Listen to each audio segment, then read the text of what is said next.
Hello guys, इस video के अंदर हम बात करेंगे फोटो रेस्पिरेशन के बारे में। फोटो रेस्पिरेशन जो है मुझे C3 प्लांट्स में देखने को मिलती है। कैसी प्रोसेस है एग्जैक्टली कौन सी कंडीशंस हैं जिसमें ये प्रोसेस मुझे देखने को मिलती है, क्या रोल है इस प्रोसेस का, ये सारी चीज़ें हम इसमें डिस्कस करेंगे। तो फोटो रेस्पिरेशन जो है बेसिकली एक वेस्टफुल प्रोसेस है। अब मैंने इसे वेस्टफुल इसलिए बोला है क्योंकि इस प्रोसेस में ना तो ग्लूकोज या फिर कोई भी कंपाउंड बनता है, कार्बन फिक्स यहां पे नहीं होता, उल्टा यहां पे CO2 जो है वो रिलीज हो जाती है, इवॉल्व होती है। तो एक वेस्टेज है, हमें CO2 को फिक्स करना था ना कि रिलीज करना था। ATP का यहां पे कंजम्पशन देखने को मिलता है। तो ये सारे फैक्टर्स की वजह से ये वेस्टफुल प्रोसेस है। फोटो रेस्पिरेशन का रोल क्या है? तो एनसीईआरटी लिखती है कि फोटो रेस्पिरेशन का रोल अभी अननोन है। हमें नहीं पता कि फोटो रेस्पिरेशन प्लांट के अंदर क्यों देखने को मिलती है, किसकी कैरेक्टरिस्टिक है।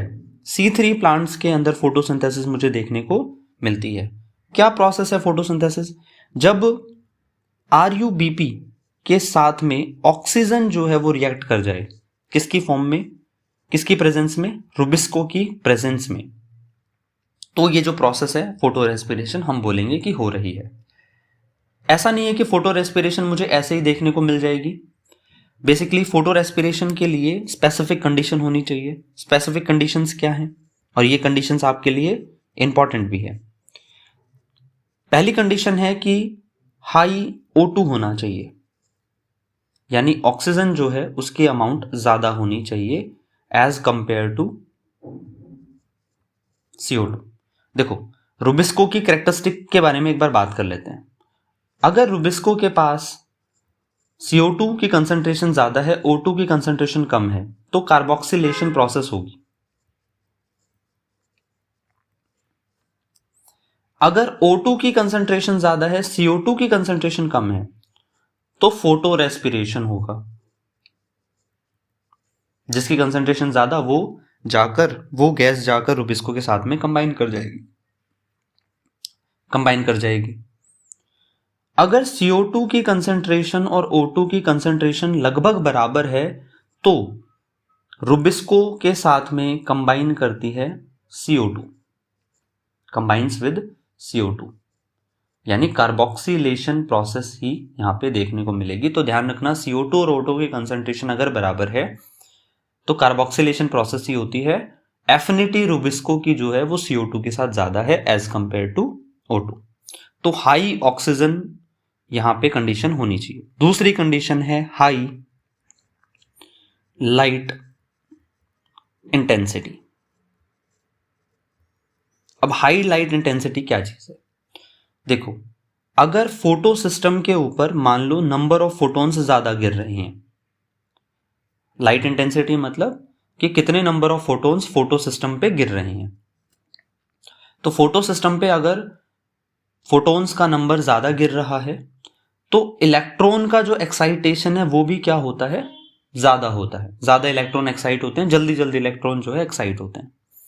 अगर इलेक्ट्रॉन एक्साइट होकर प्राइमरी एक्सेप्टर के पास में जल्दी जाएंगे तो फोटो सिस्टम को इलेक्ट्रॉन की आवश्यकता पड़ेगी।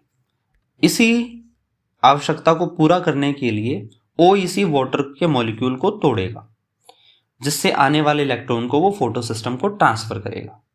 तो मतलब हाई लाइट इंटेंसिटी की वजह से वाटर के मॉलिक्यूल ज्यादा स्प्लिट करते हैं, और जब ज्यादा स्प्लिट करेंगे तो आपको पता है कि ऑक्सीजन जो है वो ज्यादा इवॉल्व होगी, और ज्यादा ऑक्सीजन अगर इवॉल्व हुई तो फोटो रेस्पिरेशन हो जाएगा। थर्ड कंडीशन है हाई टेम्परेचर। इसका क्या रीजन है? हाई टेम्परेचर की कंडीशन में रुबिस्को का थोड़ा सा नेचर चेंज हो जाता है, उसकी एफिनिटी CO2 से हटकर O2 की तरफ हो जाती है। मतलब टेम्परेचर जो है वो रुबिस्को को, और वैसे भी ज्यादातर टेम्परेचर का जो फैक्टर होता है वो हमेशा एंजाइम्स को अफेक्ट करता है, तो रुबिस्को को वो ऐसे चेंज कर देता है कि अब वो CO2 के साथ ना जुड़कर O2 के साथ में जुड़ना पसंद करता है और फोटो रेस्पिरेशन की प्रोसेस हो जाती है। पूरी प्रोसेस जो है फोटो रेस्पिरेशन की, उसको आप इससे समझ सकते हैं। फोटो रेस्पिरेशन की प्रोसेस में काफी सारे स्टेप्स हैं।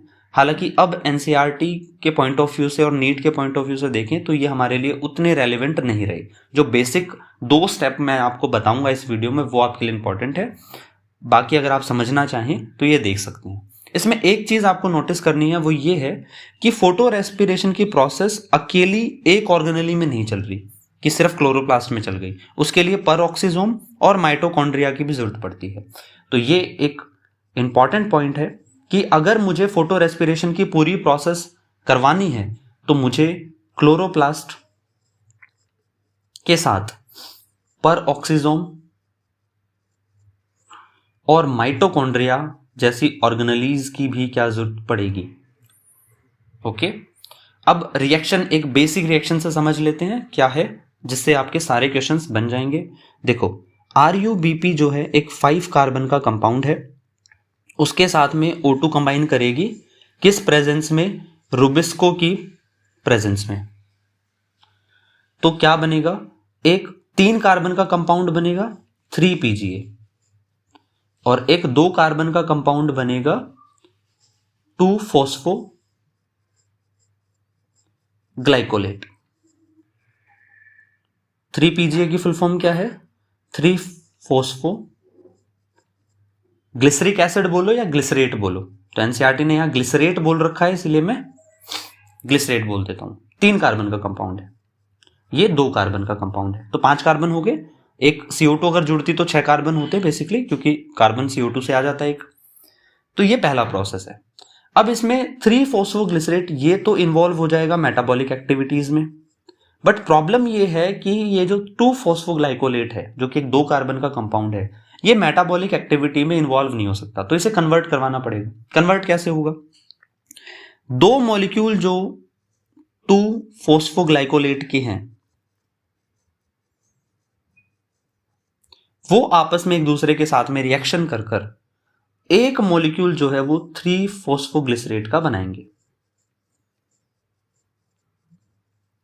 जो कि 3 कार्बन का कंपाउंड है। इसमें 2 कार्बन है, टोटल नंबर ऑफ कार्बन, क्योंकि 2 मॉलिक्यूल ले रहे हैं 2-फॉस्फोग्लिसरेट के, तो 4 कार्बन हो गए हैं। 4 कार्बन मिलाकर 3 कार्बन का एक कंपाउंड बना रहे हैं, यानी यहां पे एक मॉलिक्यूल CO2 का क्या हो रहा है, रिलीज हो रहा है। और इस प्रोसेस के अंदर एक ATP का भी क्या हो रहा है, कंजम्पशन हो रहा है। तो मैंने बोला था ना कि CO2 यहां पे इवॉल्व हो जाती है, रिलीज हो जाती है, जबकि उसे फिक्स करवाना था। और ATP भी यहां पे क्या हो रहा है, कंजम्पशन हो रहा है, इसलिए ये क्या है, वेस्टफुल प्रोसेस है। ऊपर से कोई शुगर यहां पे बन नहीं रही। ओके, तो ये जो 2-फॉस्फोग्लाइकोलेट है ये मिलकर एक 3-फॉस्फोग्लिसरेट बना देंगे। कई बच्चे ये सोच सकते हैं कि 2-फॉस्फोग्लाइकोलेट कैसे आए, तो आप ये मान लो कि 2 RuBP जो है वो यहां पे इन्वॉल्व हो रहे हैं, मतलब 2 बार ये फोटो रेस्पिरेशन की रिएक्शन हो रही है। ओके, इसको C2 साइकिल भी बोल देते हैं, हालांकि ये इंपॉर्टेंट नहीं है लेकिन फिर भी बता देता हूं। C2 साइकिल मतलब 2 कार्बन का कंपाउंड। 2 कार्बन का कंपाउंड कौन है, फॉस्फोग्लाइकोलेट। ओके, फोटो रेस्पिरेशन की वजह से C3 प्लांट्स जो हैं उनकी एफिशिएंसी क्या हो जाती है, डिक्रीज हो जाती है। तो एफिशिएंसी कम करने का मेन जो कारण है वो C3 प्लांट्स में फोटो रेस्पिरेशन है। C3 प्लांट्स में CO2 की कंसंट्रेशन ज्यादा चाहिए सैचुरेशन अचीव करने के लिए फोटोसिंथेसिस का, जबकि C4 प्लांट में कम चाहिए, क्योंकि C4 प्लांट में कम CO2 होने के बावजूद भी, क्योंकि वहां पे O2 का कोई कंपटीशन नहीं आ रहा रुबिस्को से कंबाइन करने के लिए, इस वजह से वहां पे ज्यादा फोटोसिंथेसिस देखने को मिलती है। वहीं C3 प्लांट में उतनी ही फोटोसिंथेसिस करवाने के लिए CO2 की कंसंट्रेशन ज्यादा चाहिए, क्योंकि वहां पर O2 का कंपटीशन जो है वो फील होता है रुबिस्को को। ओके, तो इसलिए C3 प्लांट्स जो हैं वो थोड़े से कमजोर पड़ जाते हैं in comparison of C4 plants. Okay, thank you so much. इस वीडियो में इतना ही।